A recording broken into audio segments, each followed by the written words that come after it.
जय श्री राम सभी को। अब हम लोग शिव महापुराण को आगे देखते हैं। शिव महापुराण में अब हम लोग आ चुके हैं 13वें अध्याय पे। 13वें अध्याय में क्या बताया गया है? 13वें अध्याय में ये बताया गया है कि जब नारद मुनि विष्णु जी से वार्तालाप करने के बाद, अपना सारा व्याख्यान बताने के बाद जब विष्णु जी के पास से जाते हैं तब क्या होता है।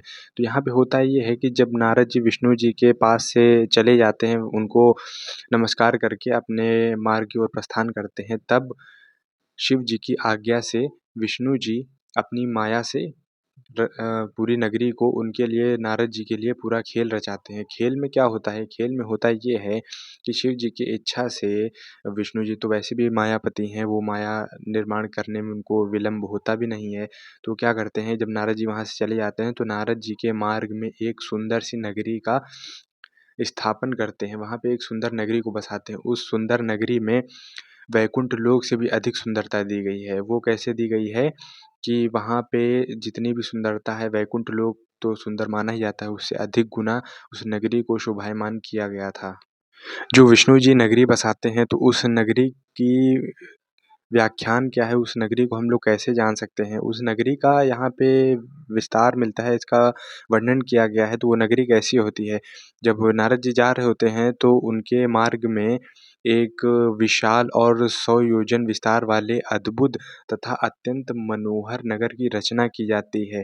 और उसके अलावा भगवान ने उसे अपने वैकुंठ लोक से भी अधिक सुंदर बनाया और रमणीय बनाया।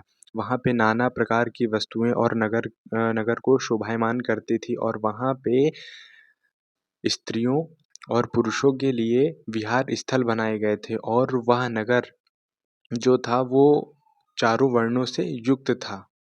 नगर का विस्तार तो हम लोगों ने देखा। अब नगर के वहाँ के राजा कौन थे? वहाँ के राजा थे राजा शीलनिधि, और वो काफ़ी ऐश्वर्यशाली राजा बताए गए थे, और उनकी पुत्री का स्वयंवर होना था, उनकी पुत्री का स्वयंवर रचाया गया था। तो उस स्वयंवर में उन्होंने बहुत ही भव्य आयोजन किया, और उसके अलावा चारों दिशाओं से जितने भी चक्रवर्ती और काफ़ी ताकतवर राजा थे, उनको आमंत्रण दिया गया था, और चारों दिशाओं से उनको आना था। और उसके अलावा वहाँ पे जो भी काफ़ी सौंदर्य और ऐश्वर्य वाले राजा थे, वो भी आए हुए थे, और पूरा नगर जो था उन्हीं राजाओं से शोभायमान था। और उनको बुलाया इसलिए गया था क्योंकि उनकी पुत्री का विवाह होना था। और जब ऐसे नगर को नारद जी ने देखा तो नारद जी वहाँ पे उस नगर को देख के मोहित हो गए, और वहाँ पे वे कामासक्त हो गए। और जब कामासक्त हुए तो विष्णु जी को अब लगने लगा कि ये नारद जी जो काम विजयी का अपना खूब बोलबाला करते थे, अब वहाँ से थोड़ा-थोड़ा फिसल रहे हैं। और उसके बाद क्या होता है? उसके बाद हुआ ये, जब नारद जी को देखा वो मोहित हो गए, तो नारद जी राजा से मिलने के लिए उनके द्वार पर जाते हैं, और नारद जी को द्वार पर आया देखकर वहाँ के राजा उनका स्वागत करते हैं, सत्कार करते हैं, उनको प्रणाम करते हैं, और उसके बाद वे अपनी पुत्री को बुलाते हैं, और अपनी पुत्री को बुलाने के बाद उनके चरणों में अपनी पुत्री से प्रणाम करवाते हैं। और नारद जी उनकी पुत्री को देख के, वो काफ़ी गुणवान और सौंदर्य थी, उसको देख के वे कामासक्त और मोहित हो गए, और वहीं पे वे डगमगाने लगे अपने काम विजयी होने से। और फिर नारद जी उस जब स्त्री को देखते हैं तो वहाँ चकित हो जाते हैं, और नारद जी कन्या को देखकर चकित हो जाते हैं, और उसके बाद वे राजा से प्रश्न करते हैं कि हे राजन, यह देव कन्या समान सुंदरी तथा महाभाग्यशालिनी कौन है? तो उनकी बात सुनकर राजा ने हाथ जोड़कर उनसे, मुनि से कहा कि हे राजन, यह मेरी पुत्री है, इसका नाम श्रीमती है, और अब इसके विवाह का समय आ गया है, और इसके विवाह के लिए हमने लोगों को आमंत्रण दिया है, और कई राजाएँ आने वाले हैं, और इसके अलावा यह कन्या काफ़ी गुणों से युक्त है, और इसके अलावा इसमें सभी शुभ लक्षण दिखाई देते हैं।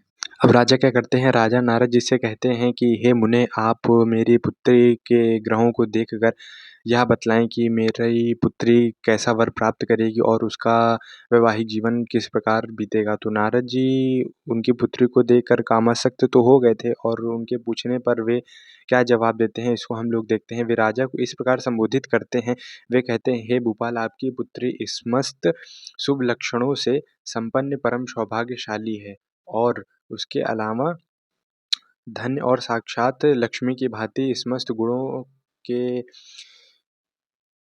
आगार है। इसका पति निश्चय ही भगवान शंकर के समान वैभवशाली सर्वेश्वर, किसी से पराजित न होने वाला वीर, काम विजयी तथा संपूर्ण देवताओं में श्रेष्ठ होगा। ऐसा कहकर राजा से विदा लेकर इच्छानुसार विचरने वाले नारद मुनि वहां से चले गए। वे काम के वशीभूत हो गए। शिव की माया ने उन्हें विशेष मोह में डाल दिया था।